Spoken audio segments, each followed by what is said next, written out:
The sun dipped below the horizon, painting the dusty streets of San Angelo, Texas in shades of amber and gold as Harriet Greenfield clutched the letter in her trembling hands.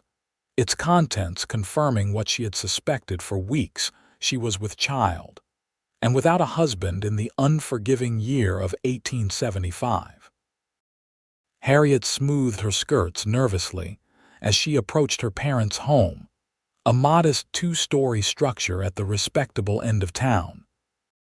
At 20 years old, she had always been the dutiful daughter, helping at her father's general store, attending church every Sunday, and participating in all the proper social events. But one indiscretion with William Preston, the banker's son who had promised marriage before disappearing to San Francisco, had changed everything. "Absolutely not," her father thundered, his face turning a dangerous shade of crimson after she confessed her condition. James Greenfield was a pillar of the community, a deacon at the church, and a man whose reputation meant everything. "No daughter of mine brings such shame upon this family." Her mother, Elizabeth, wept silently in the corner, unable to look at her only daughter. "Think of what people will say," she whispered. "Think of our standing in the community." "I thought you might help me," Harriet said softly, one hand instinctively moving to her still flat abdomen. "The baby will be your grandchild." "There will be no baby in this house," her father declared, slamming his fist against the dining table. "You have until morning to gather your things. Then you are no longer welcome under this roof." The news spread through San Angelo faster than a prairie fire. By morning, Harriet found herself shunned by those who had once called her friend. The pastor's wife crossed the street to avoid her, and Mrs. Peterson, who had employed Harriet to teach her daughter's piano, sent a terse note terminating their arrangement. "We cannot have someone of questionable character influencing our daughters," the note read. Harriet stood outside the general store that her family had run for 15 years, hoping to speak with her father one last time. Through the window, she could see him attending to Mrs. Sullivan, both of them laughing as if it were any ordinary day. When he noticed her standing there, he drew the blinds. With nowhere else to turn, Harriet gathered what possessions she could carry: a few dresses, a photograph of her mother, and the small amount of savings she had tucked away. As she walked down the main street, whispers followed her like shadows: "Fallen woman, harlot, disgrace." She had nearly reached the edge of town when the skies opened. Rain poured down, soaking her to the bone within minutes. Harriet ducked under the awning of Caldwell's Feed and Grain, wondering if she could spend the night there, hidden among the sacks of seed and grain. "Miss?" A deep voice startled her from behind. Harriet turned to find a tall man watching her from the doorway. His clothes were dusty from the trail, and he wore a wide-brimmed hat pulled low over his eyes. A gun belt was slung low on his hips, and spurs jingled slightly as he shifted his weight. "Isaac Keller," he said by way of introduction, touching the brim of his hat. "You look like you could use some shelter that's better than a doorway." "I'm fine, thank you," Harriet replied stiffly, though her teeth had begun to chatter from the cold. Isaac Keller studied her for a moment, noting the small valise at her feet and the way she protectively wrapped her arms around herself. He had heard the whispers as he'd ridden into town earlier about the storekeeper's daughter and her disgrace. "I've got a ranch about 10 miles north of here," he said, his voice matter of fact. "Need help with the cooking and such. Pays fair and includes room and board." He paused, then added quietly, "No questions asked about your situation." Harriet eyed him suspiciously. In her experience, men rarely offered something for nothing. "Why would you help me? You don't even know me." A small smile touched Isaac's lips. "Let's just say I know what it's like to be judged unfairly." He gestured toward his horse, a sturdy chestnut gelding waiting patiently in the rain. You're welcome at my place if you want to come, or you can take your chances here. Your choice." Harriet considered her options, which were pitifully few. Stay in San Angelo and face constant humiliation, try to make it to the next town with her meager funds, or trust this stranger who offered shelter without judgment. "I can cook," she said finally. And I keep a tidy house." Isaac nodded. "That's all I'm asking for." He reached for her valise. "May I?" When she nodded, he secured her small bag to his saddle, then helped her mount the horse before swinging up behind her. As they rode out of San Angelo, Harriet could feel the eyes of townspeople watching from windows and doorways. She sat straight-backed and proud, refusing to show them any sign of defeat. The rain continued as they made their way north, forcing them to travel slowly along the muddy trail. Isaac's ranch was farther than he had initially suggested, closer to 15 miles than 10, but by the time they crested the final hill, Harriet was too exhausted to care. The ranch was modest but well kept. A main house constructed of timber and stone, a large barn, a corral, and several outbuildings. A small creek ran alongside the property, swollen now from the rain. "It's not much," Isaac said as he helped her down from the horse, "but it's peaceful." "The nearest neighbors are 5 miles that way," he added, gesturing east. Inside, the house was sparsely furnished but clean. A main room with a stone fireplace, a kitchen with a cast iron stove, and 2 bedrooms at the back. "This one's yours," Isaac said, showing her to the smaller of the 2 rooms. It held a narrow bed, a chest of drawers, and a small window that overlooked the creek. "Get yourself settled. I'll start a fire and find something for supper." Alone for the first time in hours, Harriet sank onto the edge of the bed. The events of the day washed over her in a wave of exhaustion and grief. She placed a hand on her stomach, where a child who would never know its grandparents, was growing. "We'll be all right," she whispered, though she wasn't certain she believed it. In the kitchen, Isaac moved quietly, giving his unexpected guest time to collect herself. He hadn't planned on bringing a pregnant, unmarried woman back to his ranch when he'd ridden into San Angelo for supplies. But he hadn't been able to ignore her desperate situation either. He knew all too well what it meant to be an outcast.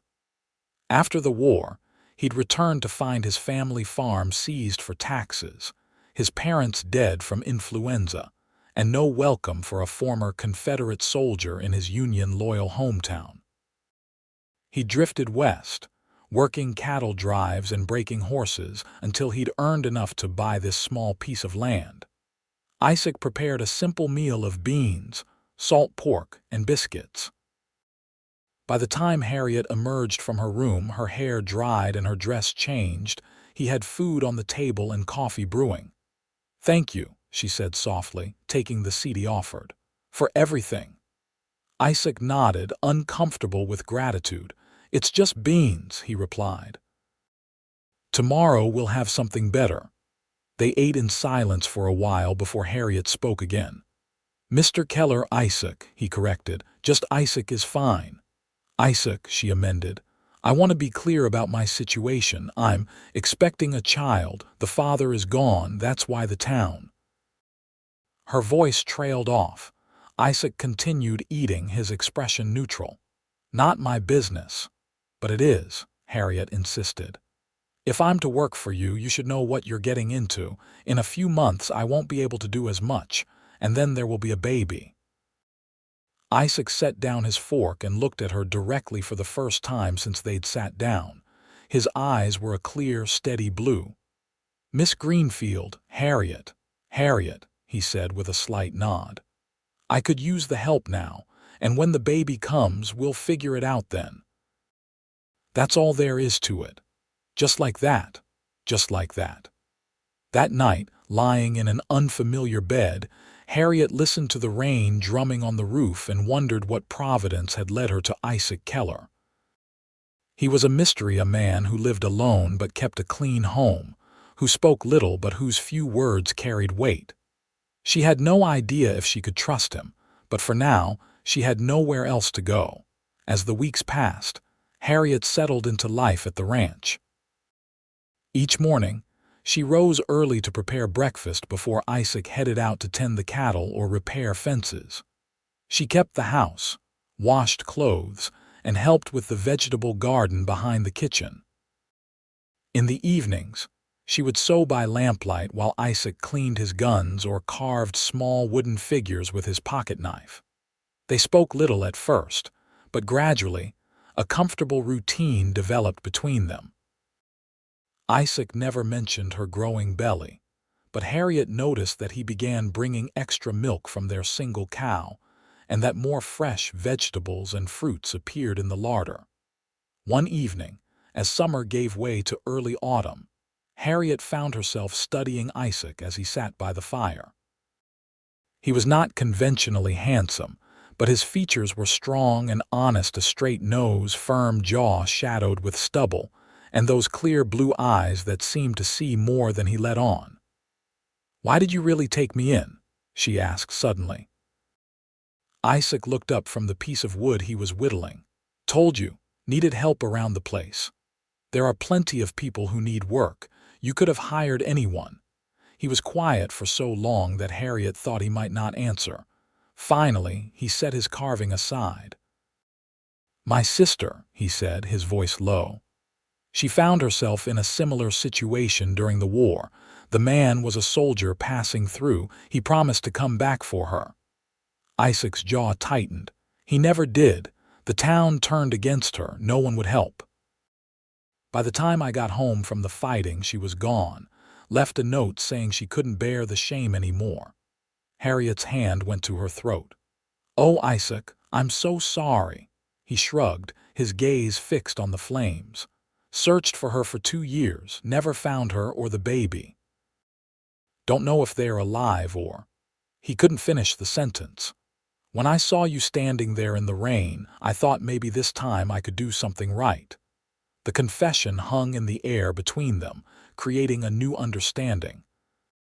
Harriet saw now that in helping her, Isaac was trying to atone for not being able to help his sister. "What was her name?" Harriet asked softly. "Sarah," Isaac replied, a gentle smile briefly crossing his face. She had a laugh that could light up a room. That night marked a turning point. The walls between them began to crumble, and conversation flowed more easily. Isaac spoke of his time fighting in the war, of the cattle drives he'd been on afterward, and of his dream to build his small ranch into something substantial. Harriet shared stories of her childhood in San Angelo, of her love for music and books, and of her hopes for her child. "You ever think of going back?" Isaac asked one evening as they sat on the porch, watching lightning flicker on the distant horizon. Harriet considered the question. "To San Angelo, sometimes. I miss my mother. I miss the familiarity of it all." She smoothed her hand over her now prominent belly. "But I can't imagine they would welcome me back, especially not with a baby in my arms." "Their loss," Isaac said simply. October brought cooler weather and an unexpected visitor. Harriet was hanging laundry when she heard the sound of an approaching wagon.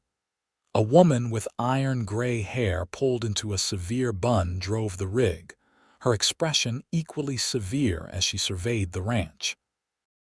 "You must be the girl they're talking about over in San Angelo," the woman said without preamble, climbing down from the wagon with surprising agility for someone who appeared to be in her 60s. Harriet stiffened. "And who might you be?" "Martha Wilson. I own the property east of here." She peered at Harriet's swollen belly. "How far along?" "6 months or thereabouts," Harriet replied, uncomfortable under the woman's scrutiny. Martha nodded briskly. "Thought as much. You'll be needing a midwife when the time comes." "I've delivered most of the babies in this county for 30 years. Before Harriet could respond, Isaac appeared from the barn, his expression wary as he approached them. "Mrs. Wilson," he said with a cautious nod. "Keller." Martha turned her sharp gaze on him. "So it's true what they're saying in town. You've taken in this girl." "Harriet works for me," Isaac said evenly. "What folks in town have to say about it isn't my concern." Martha snorted.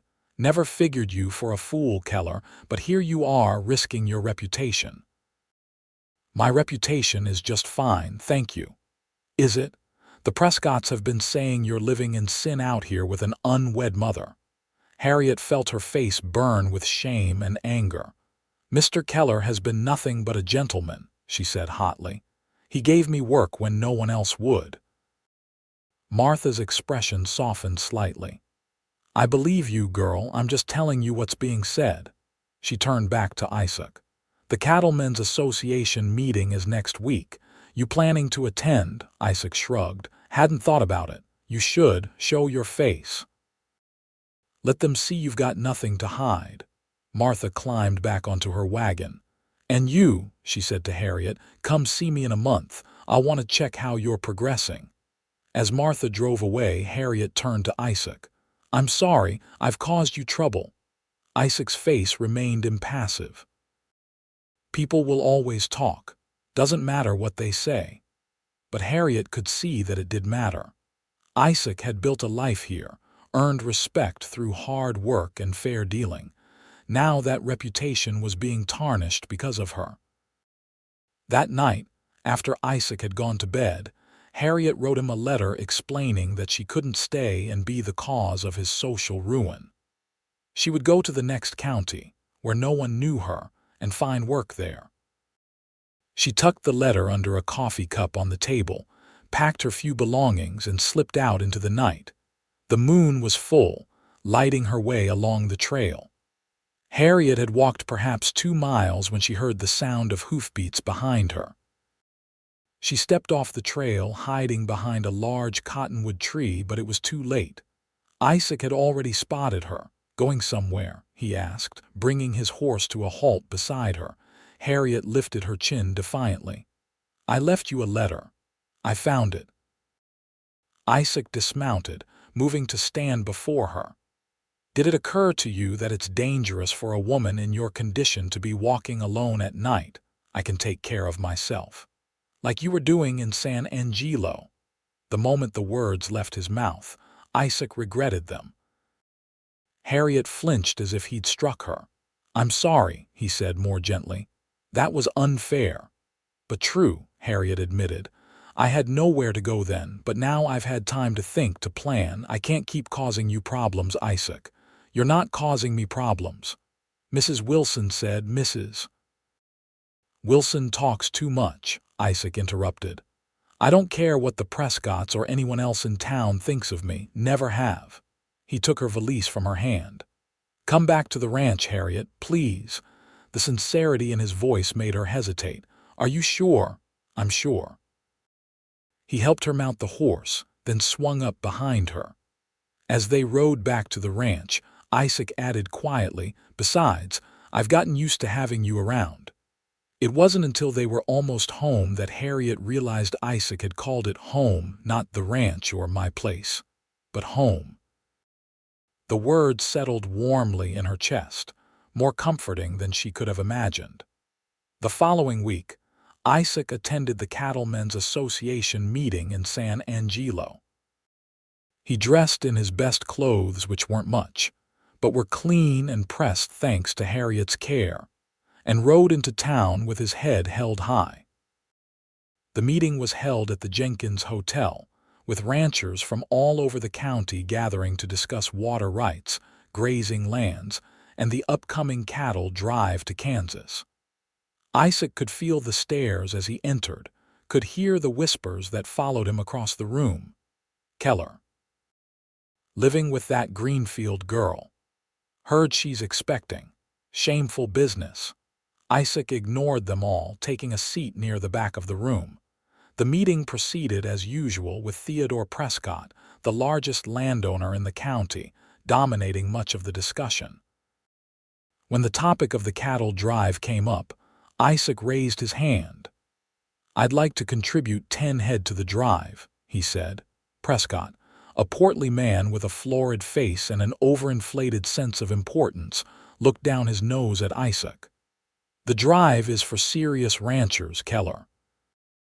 Not hobby farmers who are too busy with other pursuits. A few men chuckled and Isaac felt his temper rise. He forced it down, keeping his voice level. My cattle are as good as any here. I've paid my dues to the association. I have the right to participate. Rights. Prescott's voice dripped with disdain. Let's talk about what's right, shall we? Is it right for a man to live openly with a fallen woman, to flaunt such immorality in the face of decent folk? Isaac's hand drifted toward his gun belt before he caught himself. What's between me and Miss Greenfield is none of your business, Prescott. It becomes my business when it reflects poorly on this association, on this town. Enough, Theodore, a new voice interrupted. Martha Wilson had entered the room unnoticed and now stood with her hands on her hips, glaring at Prescott. This meeting is about cattle, not casting stones. Isaac Keller runs a clean operation and pays his dues. His personal affairs are his own. This is a men's meeting, Martha, Prescott blustered. You have no place here. I own more land than half the men in this room, Martha replied crisply. And I say Keller's cattle go on the drive. A murmur went through the crowd. Martha Wilson was a force to be reckoned with, having run her late husband's ranch successfully for 15 years. Few were willing to cross her openly. Fine, Prescott conceded grudgingly. 10 head. But you'll ride drag, Keller, that's all you're good for. Drag position, at the back of the herd eating dust all day, was the least desirable spot on a cattle drive. Isaac merely nodded, refusing to give Prescott the satisfaction of seeing his irritation. After the meeting, Martha approached Isaac as he was untying his horse. That could have gone worse, she remarked dryly. I suppose I should thank you for stepping in. Martha waved off his gratitude. Didn't do it for you. Can't stand Prescott's self-righteous preaching. She fixed him with a penetrating gaze. But you'd better be clear about your intentions with that girl, Keller. She's vulnerable, and that baby will need a name. Before Isaac could respond, Martha had turned and walked away, leaving him to ponder her words on the long ride home. Harriet was waiting anxiously on the porch when Isaac returned. One look at his face told her the meeting had not gone smoothly. That bad? She asked as he dismounted. Isaac shrugged. Could have been worse. My cattle will go on the drive next month. But there was talk about us. He removed his hat, running a hand through his hair in frustration. People making assumptions. Harriet's heart sank. I'm sorry, Isaac. Perhaps I don't. He cut her off, his voice sharper than intended. Seeing her startled expression, he softened his tone. Don't say you should leave again. That's not the answer. Then what is? Isaac hesitated, then said carefully, Martha Wilson thinks we should get married. Harriet stared at him, momentarily speechless. She. What? Says it would be proper. Give the baby a name. Isaac avoided her gaze, focusing instead on unsaddling his horse. It's just talk, of course. Doesn't mean anything. But it did mean something, and they both knew it. The idea hung between them, unaddressed but impossible to ignore as they went about their evening routine. That night, Harriet lay awake long after she should have been asleep, one hand resting on her belly where the baby kicked and rolled. Marriage to Isaac would solve so many problems. Her child would have a name, a home, a man to call father. She would have security, protection from the cruel judgments of society. But what kind of marriage would it be? Isaac had been kind to her, had treated her with respect, but he had never shown any romantic interest. Would he grow to resent her and the child? Would he always see them as a burden he had taken on out of pity or some misplaced sense of duty to his lost sister? In the next room, Isaac was having similar thoughts. He respected Harriet, admired her courage, her resilience, her unfailing kindness even to those who had wronged her. He enjoyed her company, looked forward to their quiet conversations in the evenings. But marriage, he had never considered himself the marrying kind. After the war, he had been too restless, too haunted by what he had seen and done to think of settling down. Yet somehow, in the months since bringing Harriet to the ranch, something had changed. The place felt more like a home than it ever had before. There were curtains at the windows now, flowers on the table, and the scent of fresh, baked bread in the kitchen. When he returned from a long day's work, there was someone waiting to greet him, someone who cared if he came home at all. The next morning at breakfast, neither mentioned Martha's suggestion. They went about their day as usual, Isaac repairing a section of fence that had been damaged in a recent storm, Harriet preserving the last of the summer's vegetables for winter. It was nearly sunset when Isaac returned to the house, finding Harriet sitting on the porch, her hands busy with mending one of his shirts. The slanting golden light caught in her auburn hair, creating a halo effect that made his breath catch unexpectedly. "Harriet," he said, removing his hat as he approached, "I've been thinking." She looked up, setting aside her sewing. "Yes, about what Martha said." Isaac shifted uncomfortably, unused to expressing his feelings. "About us getting married." Harriet's heart began to race. "Oh. It wouldn't be a real marriage, of course," he hurried to add. "Just a practical arrangement for the baby's sake and to quiet the gossip." "I see." Harriet kept her expression carefully neutral, though disappointment twisted in her chest. "A marriage in name only." Isaac nodded, relieved that she understood. "Exactly. You'd have my name and protection. The baby would have a father, legally speaking. Nothing would have to change between us." "And what would you get from this arrangement, Isaac?" The question caught him off guard. He hesitated, searching for an answer. "I'd have help with the ranch, companionship." "You have those things now," Harriet pointed out gently. "Yes, but—" Isaac trailed off, realizing he hadn't thought this through as carefully as he should have. What did he want from marriage to Harriet? The answer came to him suddenly, with unexpected clarity. He wanted her to stay. Not just for now, not just until the baby came or until she found a better situation, but permanently. "I want you to stay," he said simply. "Both of you." Something in his tone made Harriet look at him more closely. There was vulnerability in his eyes that she had never seen before, a need that went beyond practical considerations. "Isaac," she said softly, "are you asking me to marry you because you want to, or because you think you should?" It was the question he had been avoiding even in his own thoughts.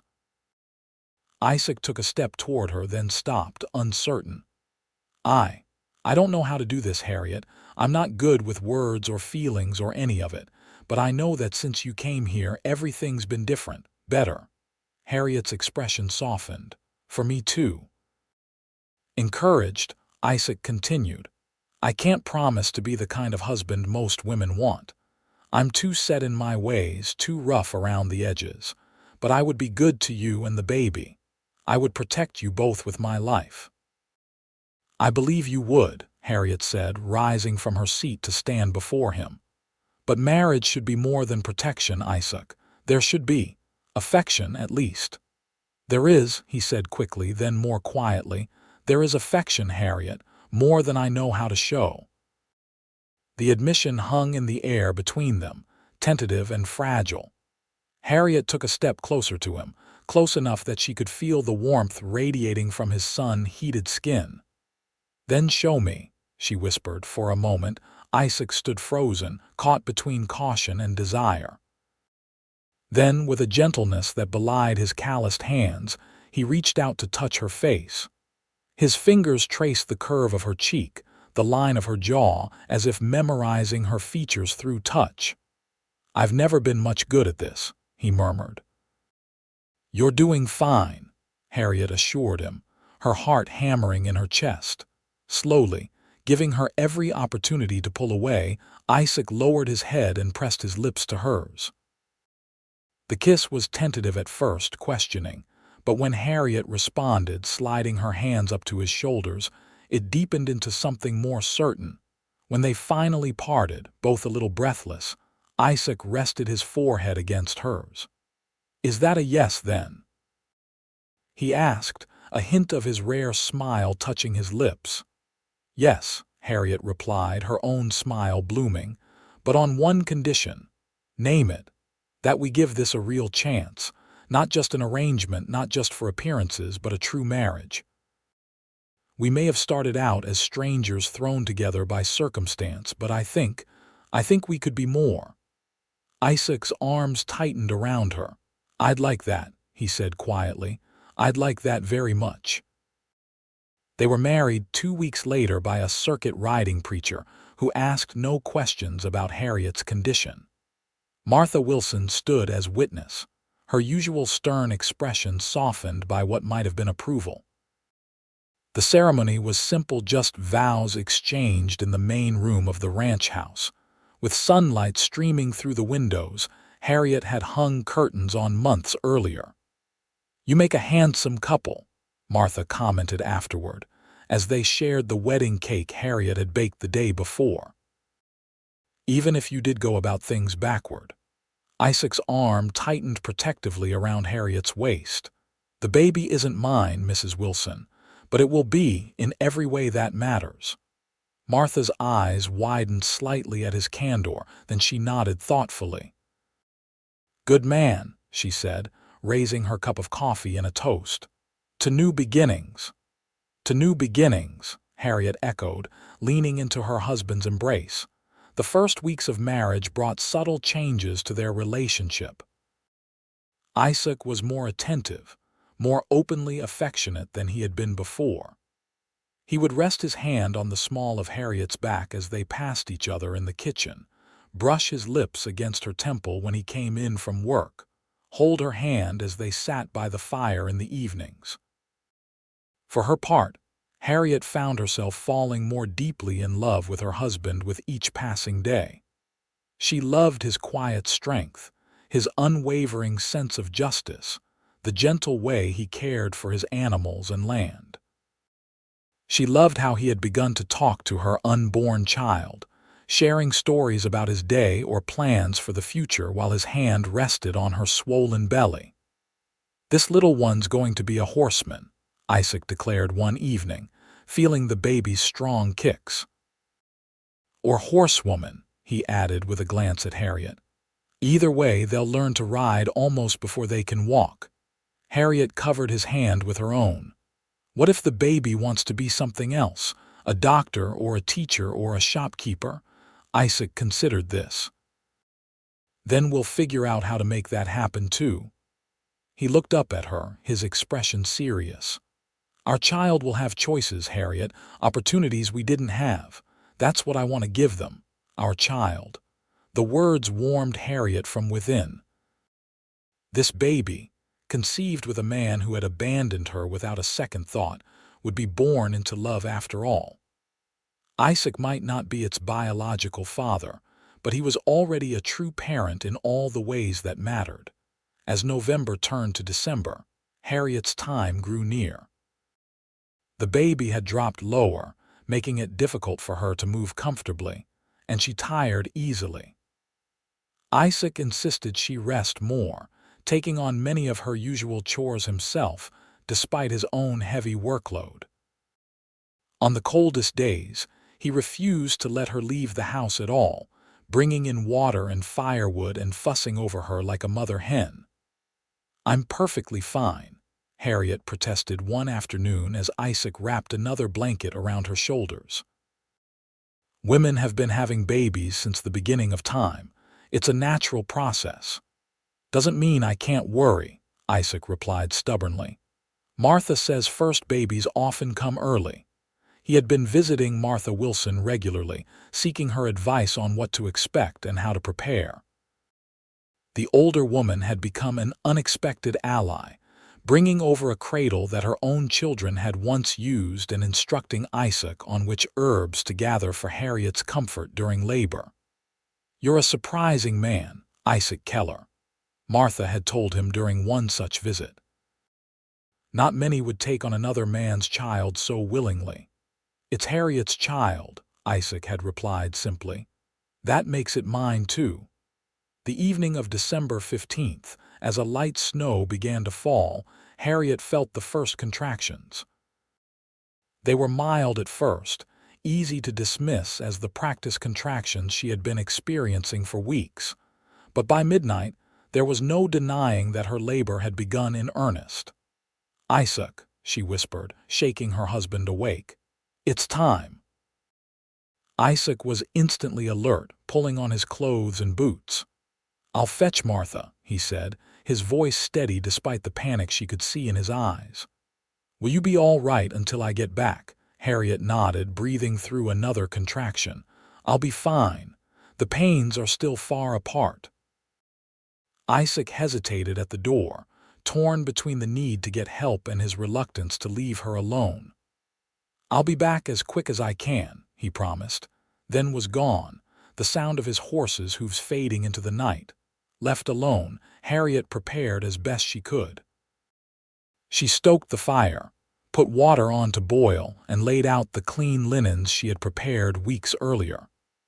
The contractions were intensifying, coming closer together than she had led Isaac to believe.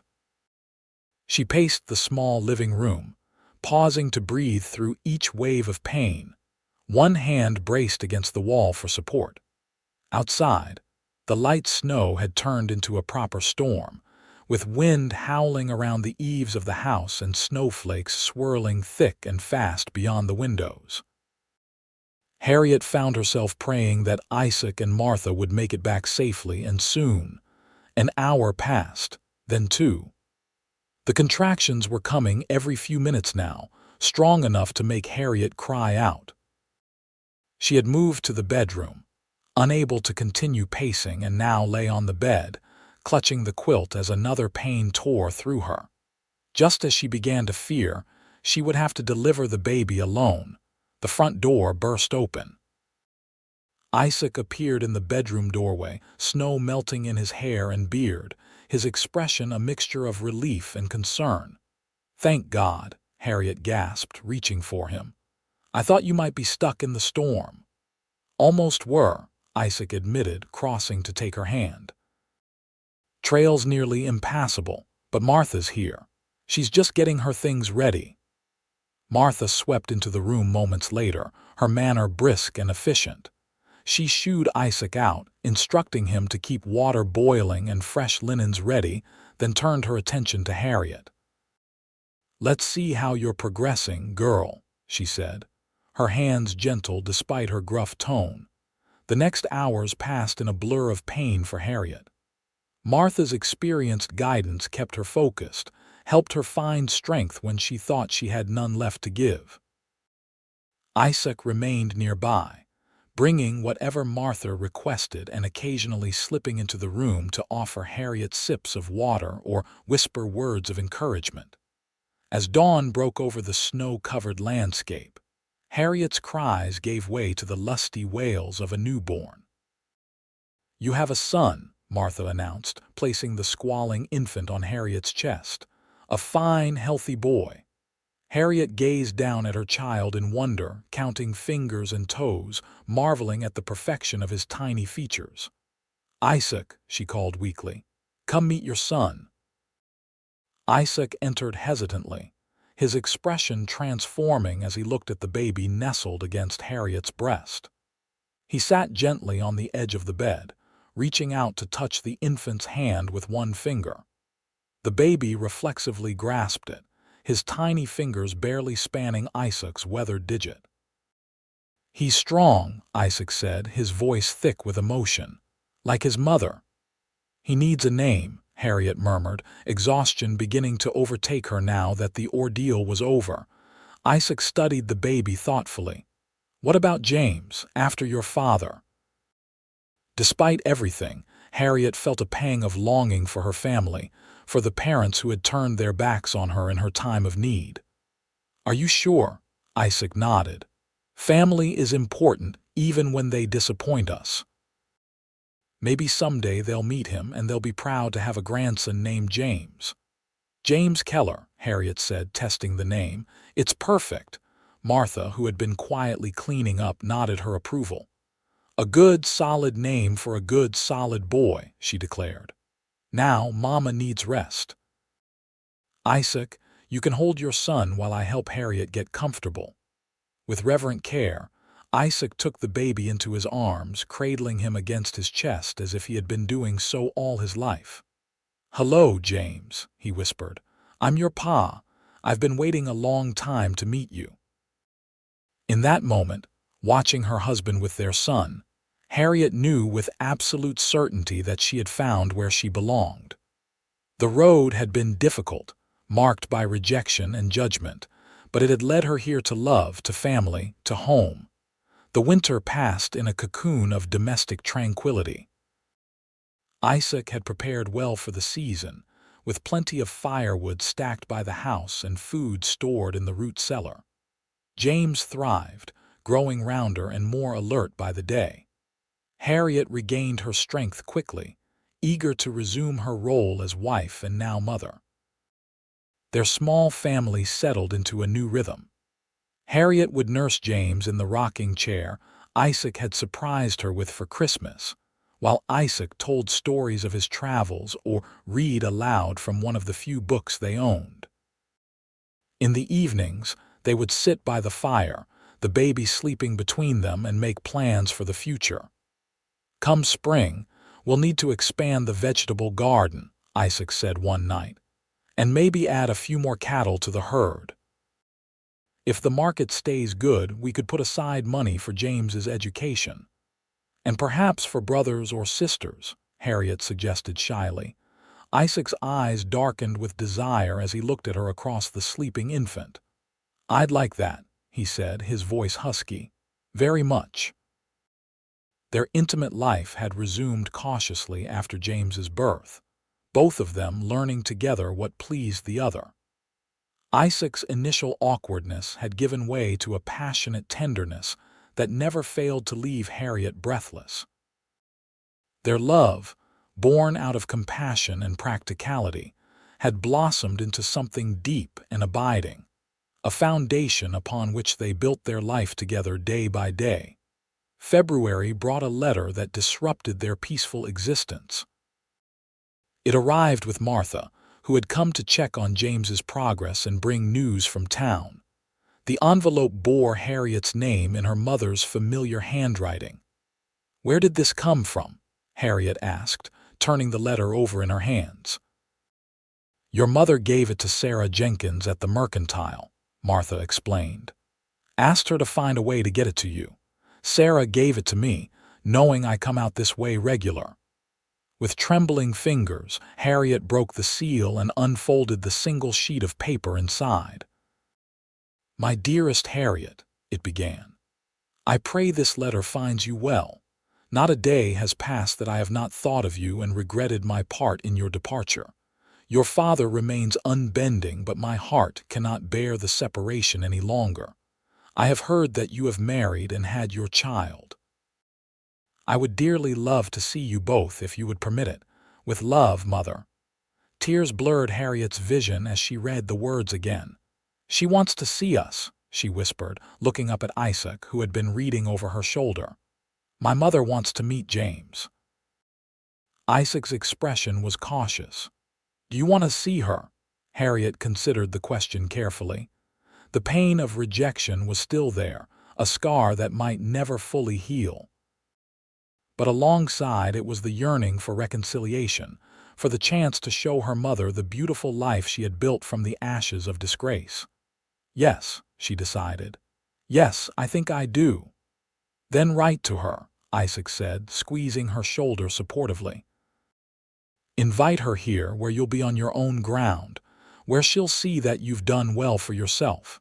Harriet nodded, grateful for his understanding. "Thank you," she said softly, "for everything. The reply came more quickly than expected. Elizabeth Greenfield would come at the end of the month when the weather was more settled. She would travel alone. James Greenfield, S.R., remained unaware of the correspondence.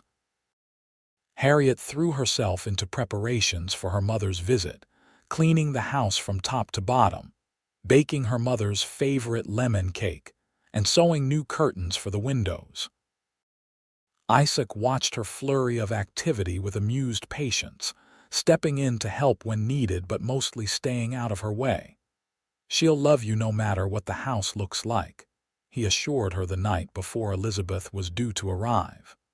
"And she'll love James because he's a part of you. Everything else is just window dressing." "I know," Harriet sighed, finally allowing herself to relax in his arms. "I just want her to see that I'm happy, that even though things didn't turn out as planned, they turned out right in the end." The next day dawned clear and mild, a taste of the spring to come. Harriet dressed James in the new outfit she had made for him, a tiny shirt and trousers that made him look like a miniature version of his father. She herself wore her best dress, the blue one that Isaac said matched her eyes. When the sound of a wagon approaching reached them, Harriet's nerves returned in full force. "Maybe this was a mistake," she said, pacing the front room with James in her arms. "Maybe she'll take one look at our modest home and think I've fallen in the world." "Harriet," Isaac said firmly, taking her by the shoulders, "be proud of what we have. It's not grand, but it's ours. We've built it together." He kissed her forehead gently. "Now go meet your mother." Elizabeth Greenfield had aged in the month since Harriet had last seen her. Gray streaked her once auburn hair, and new lines etched her face, speaking of worry and sorrow. She climbed down from the rented wagon slowly, her gaze fixed on the woman standing on the porch with a baby in her arms. For a long moment, mother and daughter simply looked at each other across the yard. Then, with a small cry, Elizabeth rushed forward, and Harriet found herself enveloped in an embrace she had feared she would never feel again. "My girl," Elizabeth wept, holding Harriet and James close. "My precious girl." "Mother," Harriet whispered, her own tears flowing freely, "I've missed you so much." Elizabeth pulled back to look at her grandson for the first time. "Oh, Harriet, he's beautiful." "Would you like to hold him?" Harriet asked, offering the baby to her mother. With reverent hands, Elizabeth took James into her arms. "Hello, little one," she cooed, her smile radiant through her tears. "I'm your grandmother." Isaac had hung back during the reunion, allowing mother and daughter their moment. Now he stepped forward, extending his hand to Elizabeth. "Mrs. Greenfield, I'm Isaac Keller, Harriet's husband." Elizabeth shifted James to one arm so she could shake Isaac's hand. "Mr. Keller, thank you for taking care of my daughter when I failed to do so." "Harriet takes care of herself," Isaac replied with a small smile. "I just had the good sense to marry her." The visit lasted 3 days, during which Elizabeth got to know her son-in-law and grandson. She marveled at the easy partnership between Harriet and Isaac, the gentle way he treated both her daughter and the baby that was not his by blood. She saw the genuine love in his eyes when he looked at Harriet across the dinner table, heard it in his voice when he spoke of their future plans. "He's a good man," Elizabeth said to Harriet as they washed dishes together on the final evening of her stay. "I can see how much he loves you." "I'm very fortunate," Harriet agreed. "When the town turned its back on me, Isaac offered me a place where I belonged. He never once made me feel ashamed." Elizabeth's hand stilled in the wash basin. "I'm so sorry, Harriet. I should have stood up to your father. I should have protected you." Harriet touched her mother's arm. "You're here now. That's what matters." "I want to come back," Elizabeth said impulsively. "Regularly. I want to be part of James's life. And yours." "I'd like that," Harriet said with a smile. "And perhaps someday Father will change his mind too." Elizabeth's expression clouded.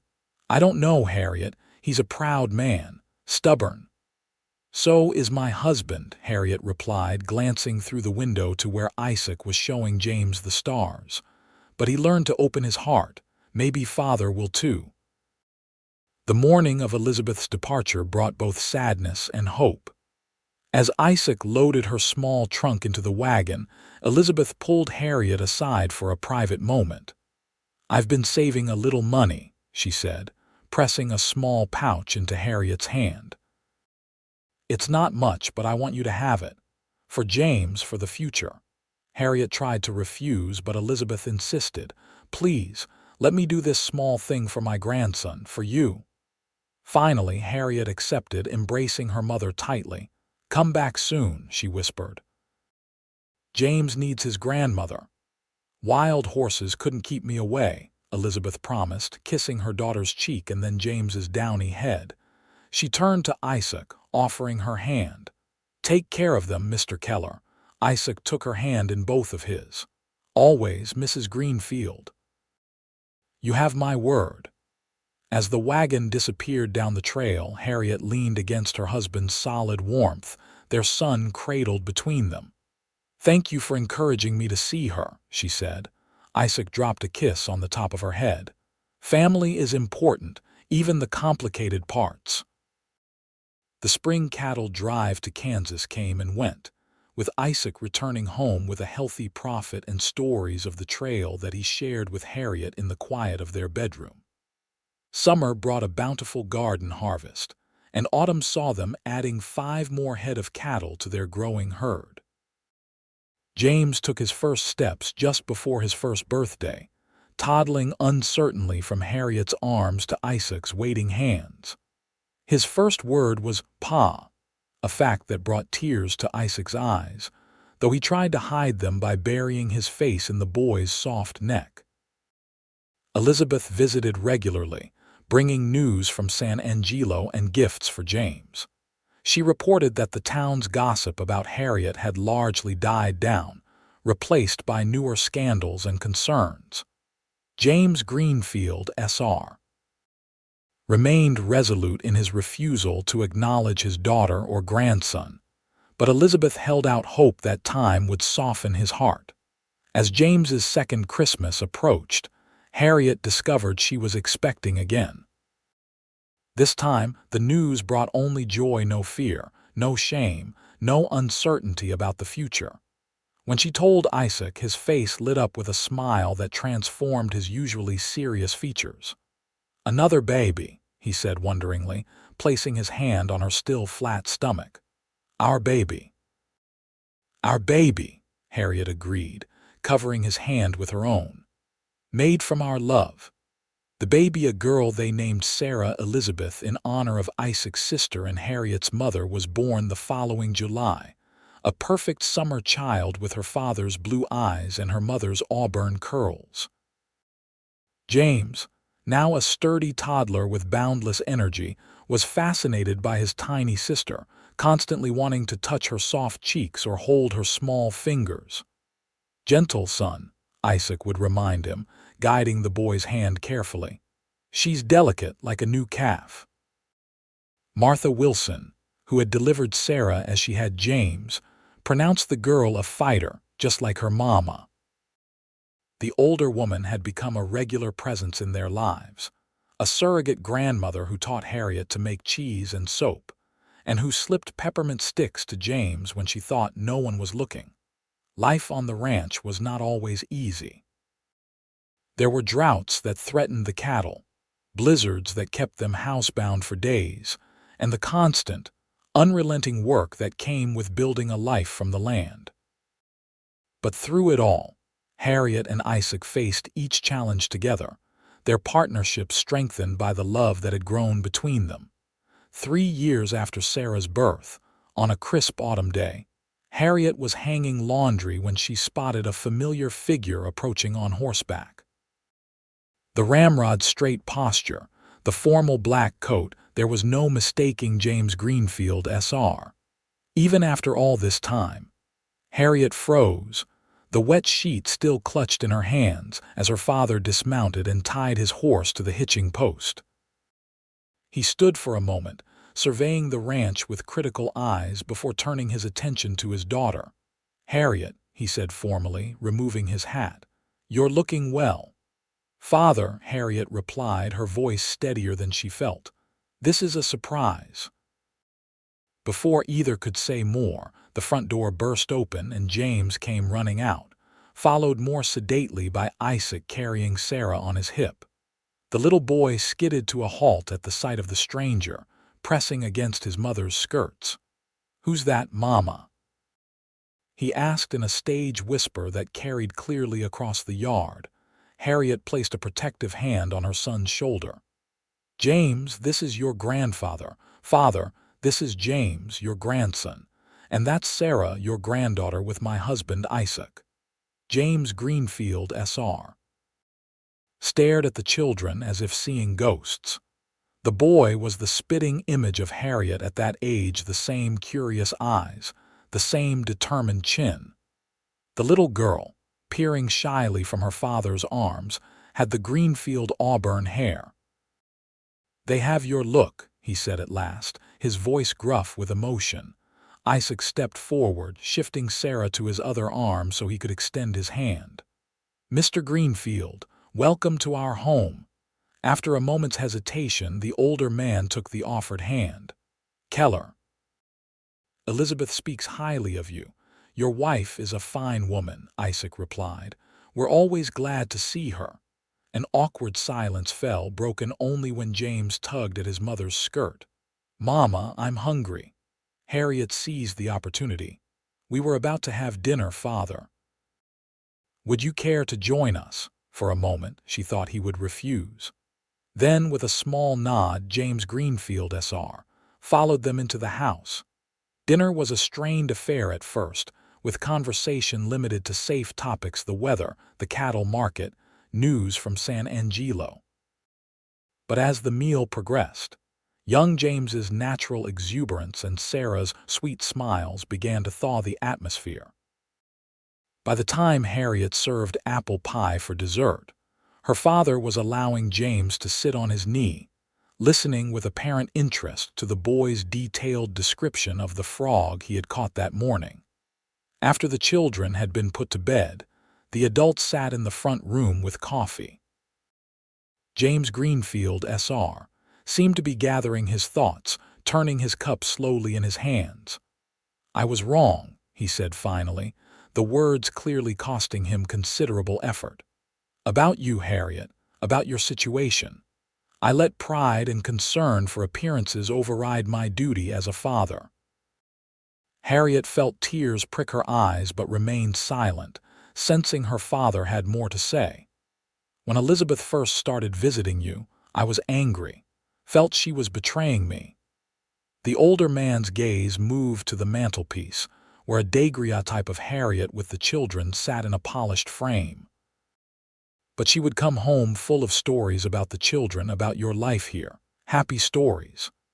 "We are happy, Father," Harriet said softly. James Greenfield, S.R., nodded, finally meeting his daughter's eyes.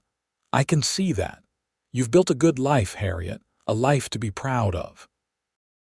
He turned to Isaac. "You're a fortunate man, Keller, to have my daughter as your wife."